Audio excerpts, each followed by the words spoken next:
Семен Васильевич Грицов. Этого человека смело можно считать самым отважным солдатом Великой Отечественной войны. Он единственный, кто был награжден 6 медалями за отвагу. Уроженец небольшого села под Старым Осколом. Он родился в 1902 году. Ушел на фронт добровольцем в июне 1941 года. Рядовой в стрелковом полку. Такие, как он, погибали в начальном периоде войны сотнями тысяч. Зимой 1942 года он был тяжело ранен, контужен и обморозил ноги. По состоянию здоровья вполне мог быть комиссован, но остался в действующей армии и продолжил воевать в качестве санитарного инструктора. Но давайте обо всем по порядку. После окончания 4-летки в родном селе Семен Васильевич не отправился на поиски лучшей жизни в город, а остался в колхозе. Началась война, и Семен Васильевич пошел на фронт в качестве рядового артиллериста.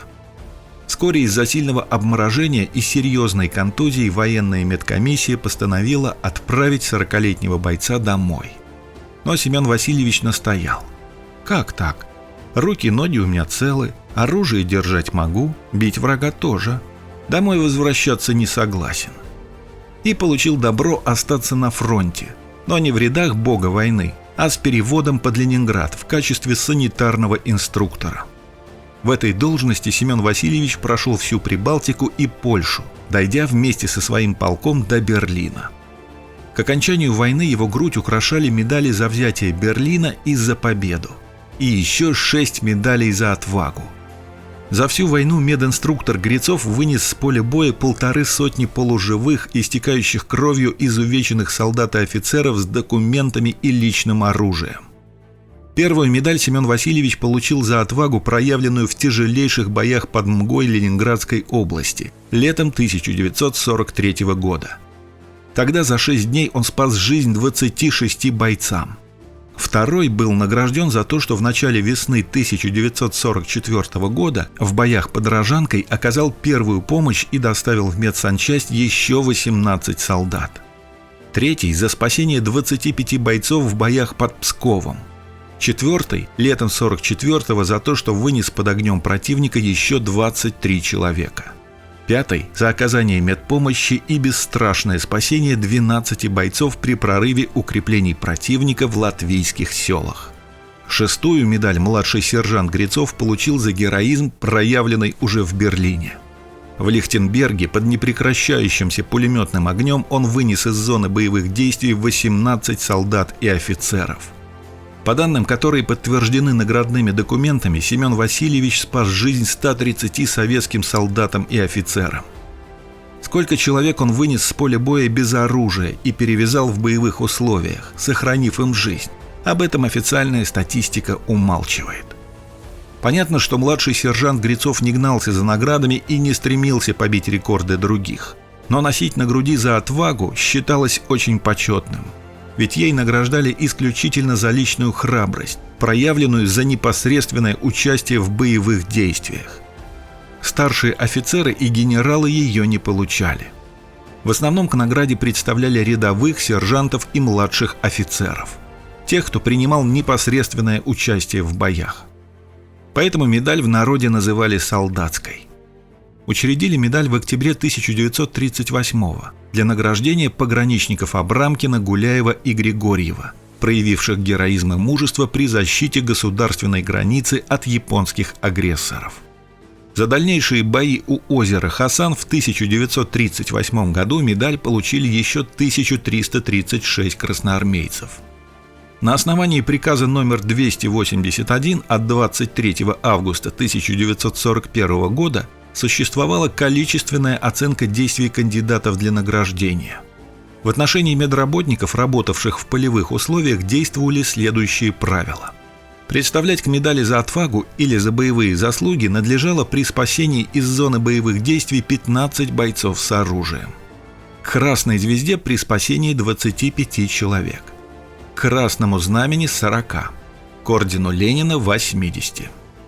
Ценность медали заключалась в том, что она была не юбилейной, а боевой. Ей награждали только тех, кто в ходе реального боя проявил смелость, решительность и отвагу. В отличие от многих других, более поздних медалей, ее чеканили из серебра. В наградной иерархии системы орденов СССР медаль за отвагу уподоблялась ордену Ленина. Ее также размещали строго впереди остальных наград. В годы Великой Отечественной войны к медали за отвагу представили 4 миллиона 230 тысяч раз. Некоторые бойцы получали ее неоднократно, но только мединструктор Семен Васильевич Грицов официально считается рекордсменом по количеству медалей за отвагу. Он с гордостью носил на груди 6 серебряных наград, которые сегодня хранятся в экспозиции Старооскольского краеведческого музея. По 5 медалей за отвагу имели 14 советских воинов. Вот лишь несколько имен. Стрелок-пулеметчик Воронов, разведчик Грибков, сержант-минометчик Зольников, командир стрелкового отделения Краснов. Малоизвестный факт, но популярный советский актер Иннокентий Смоктуновский был награжден 2 медалями за отвагу. Первый за доставку донесений в штаб под непрекращающимся обстрелом врага при форсировании Днепра. Второй за героические действия в качестве командира взвода автоматчиков в 45-м. Тогда он первым ворвался в немецкие окопы и уничтожил 2 десятка фашистов. Среди женщин есть свои рекордсменки. Санинструктор Вера Ипполитова была представлена к награде 5 раз. Первую медаль она получила весной 43-го за то, что вынесла с поля боя 20 бойцов и убила 2 фрицев. 3 медали за отвагу имеет Лариса Моисеева, тоже боец санитарной службы. Правда, первую медаль отважная сестричка получила только в 1978 году. В 1943-м, после того, как Лариса бесстрашно строчила из немецкого пулемета по гитлеровцам, совсем не думая о героизме и наградах, она была тяжело ранена и отправлена в тыл. Кавалерами медали за отвагу становились и совсем мальчишки, сыны полка. В их числе 12-летний Афанасий Шкуратов, который воевал в стрелковом полку. Первую награду он получил за доставку в медсанбат тяжело раненого майора. Вторую за личное мужество, проявленное в ходе боев на территории Карелии. Семен Васильевич Грицов умер 25 января 1975 года в возрасте 72 года. Земляки Семена Грицова неоднократно поднимали вопрос о присвоении ему звания Героя России посмертно, который он безусловно заслужил. Однако на сегодня память этого человека не увековечена даже мемориальной доской или обелиском. На этом у меня все. Если видео было вам интересно, ставьте лайки и не забывайте подписаться и нажать на колокольчик, чтобы получать оповещения о новых интересных фильмах на канале «Однажды на Земле». До новых встреч!